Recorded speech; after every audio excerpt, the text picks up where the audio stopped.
Corinthian chapter 11. Be ye followers of me, even as I also am of Christ. Now I praise you, brethren, that ye remember me in all things, and keep the ordinances, as I delivered them to you. But I would have you know that the head of every man is Christ, and the head of the woman is the man, and the head of Christ is God. Every man praying or prophesying, having his head covered, dishonoureth his head. But every woman that prayeth or prophesieth with her head uncovered dishonoureth her head. For that is even all one as if she were shaven. For if the woman is not covered, let her also be shorn. But if it be a shame for a woman to be shorn or shaven, let her be covered.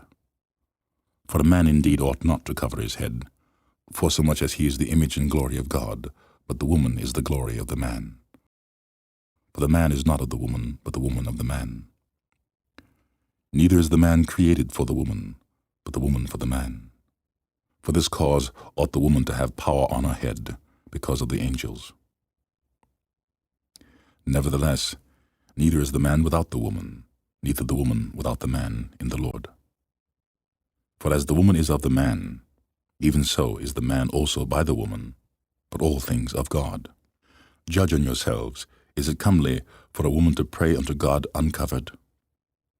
Doth not even nature itself teach you that, if a man have long hair, it is a shame unto him? But if a woman have long hair, it is a glory to her, for her hair is given her for a covering. But if any man seem to be contentious, we have no such custom, neither the churches of God. Now in this that I declare unto you, I praise you not, that ye come together, not for the better, but for the worse. For first of all, when ye cometh together in the church, I hear that there is divisions among you, and I partly believe it. For there must also be heresies among you, that they which are approved may be made manifest among you. When ye come together therefore into one place, this is not to eat the Lord's supper. For in eating every one taketh before other his own supper, and one is hungry, and another is drunken. What? Have ye not houses to eat and to drink in? Or despise ye the church of God, and shame them that have not? What shall I say to you? Shall I praise you in this? I praise you not. For I have received of the Lord that which also I delivered unto you, that the Lord Jesus, the same night in which he was betrayed, took bread. And when he had given thanks, he brake it, and said, Take, eat, this is my body, which is broken for you. This do in remembrance of me. After the same manner also he took the cup, when he had supped, saying, This cup is the New Testament of my blood. This do ye, as often as ye drink it, in remembrance of me. For as often as ye eat this bread, and drink this cup, ye do show the Lord's death till he come. Wherefore whosoever shall eat this bread, and drink this cup of the Lord unworthily, shall be guilty of the body and blood of the Lord.